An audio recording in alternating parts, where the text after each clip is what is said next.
Be inspired sa story ng isang teacher na trinay magnegosyo and ngayon nagbago yung buhay niya.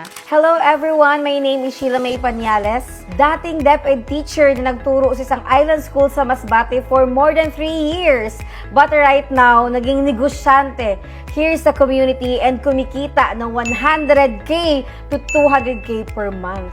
Grabe yung leap na nangyari sa'yo kasi imagine magkano lang yung kinikita mo noon sa pagti-teacher but through this business, no? Kumita ka ng 6 figures. Anong buhay mo dati nung nagtuturo ka pa? Pinanganak, no, lumaki, nag-aral, hanggang nakapagtrabaho sa isang isla pa rin. I can still remember the time nung nagtuturo pa lang ako. No, grabe, 5,000 na lang yung net pay ko. Grabe. Alam na ng mga guro na nanonood right now na normal sa amin yung loans. Grade 2 student, so pagpasok mo ng school, may mga sipon pa yan. Tapos ihahag ka, pagtingin mo, asan na yung sipon? Nasa damit mo na pala. So, and gumigising talaga ako ng mga 4:30 a.m. or 5 a.m. kasi hindi naman pwedeng ma-late. Kasi pag na-late ka, bawas sahod. Pero pag na-overtime ka, walang dagdag sahod. O, gano'n. So, 5 a.m., gumigising na kasi mag-isa lang din ako kasi sa isang isla nga ako na-assign, hindi sa kung saan ako nakatira or saan yung bahay namin. So, ako lahat. Ako nagluluto, no? Nagpe-prepare. That's why kailangan maagang gumising. And 5:30 ng hapon, out sa school. So, ganun lagi, everyday. Ito talagang matindi. Every weekend, since na-assign nga ako sa isang isla, umuwi ako sa amin pag Saturday. Pag Sunday, balik ulit. No, ganyan ka, challenging yung life ko before. Ano yung turning point ng life mo? Ano yung naging realization mo? Why from teaching industry, nagnegosyo ka? Number one turning point sa life ko is yung hindi na enough yung sahod. And I know maraming teacher ang nakaka-relate. Pag may naririnig akong teacher na walang loans, parang I salute you, no?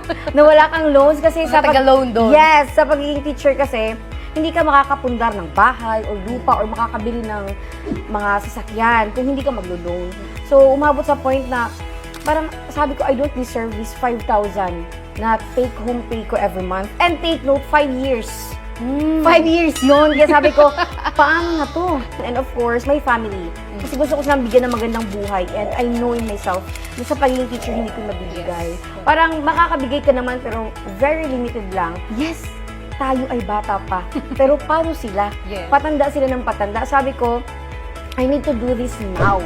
Hindi pwedeng next year. Kasi hindi naman natin alam yung bukas. Yes. Sabi ko that time, naghanap lang naman ako. Nag-pray. Actually, I prayed for an opportunity.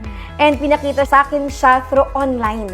Hindi ko kilala. No, yung tao kung saan ako nag-inquire, paano gawin yung negosyo na nakita ko lang. Na-inspired lang ako sa resulta na meron siya. Sabi ko, paano yan? Turuan mo naman ako. Ganun, so kahit hindi ko kilala, no? Sabi ko, laban na to. Kasi that time, sabi ko, wala na talaga akong ibang maisip na ibang opportunity na pwedeng magbibigay sa akin ng malaking income. So, ano nangyari after mo na mag-join? Actually, yung pag-join ko, hinanapan ko pa ng paraan. Yes. Kasi nga wala akong pera that time. Pero nakapag-join agad, same day. Ganun ko gusto matupad yung mga pangarap ko. And sa negosyong to may mentor. Kahit hindi ko kilala personally, pero tinuruan ako mag-training, no?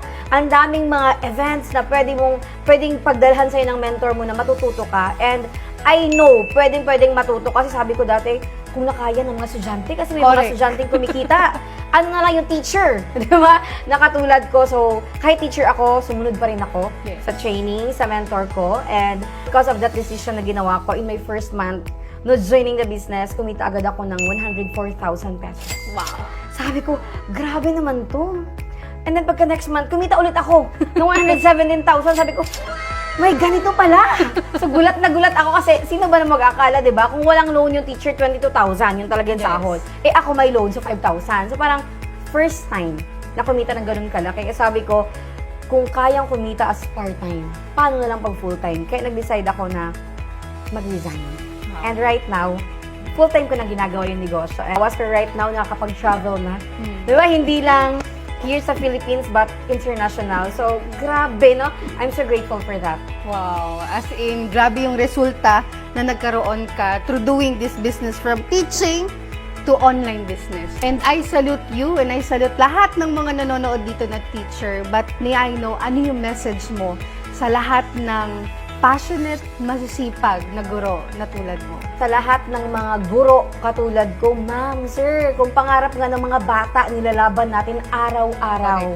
No, regardless kung gaano kalaki or kaliit na lang yung natitira sa sahod, how much more yung pangarap mo. I know. No, kaya ka nanonood sa video na to right now because gusto mo din ng more sa life. Hindi lang nagtatapos dyan yung pangarap mo. Kung isa kang anak tulad ko, alam ko, ang laki ng pangarap mo sa mga magulang mo. Gusto mo bumawi, this is it.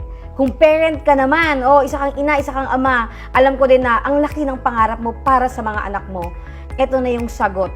'Di ba? Ako dati wala din namang pera, 'di ba? Wala din akong pera, wala din akong time, pero right now, I have the time and financial freedom na anytime na gusto kong pumunta sa kung saan gustong pumunta na lugar, makasama yung family ko, pag nanghingi, no? Yung family ko, nakakapagbigay ako na papaaral ko yung kapatid ko, and I know gusto mo din yon. Ako yung living proof na kung nagawa ng iba, magagawa din ng isang teacher na katulad mo. And kung ano yung life na nakita mo sa akin right now, excited ako na yun din ang mangyayari sa'yo. Do this now, kasi kung nagawa ko, kayang-kaya mo rin. I know matalino ka, I know masipag ka, ilagay mo sa tamang opportunity na kaya kang bigyan ng magandang buhay. And I know na sobrang dami na na-inspire na teacher sa'yo. Kaya thank you so much, teacher. Your life is an inspiration to do something today that your future self will thank you for. Kaya excited ako na makita mo at malaman mo kung ano pa yung pwede mangyari sa buhay mo.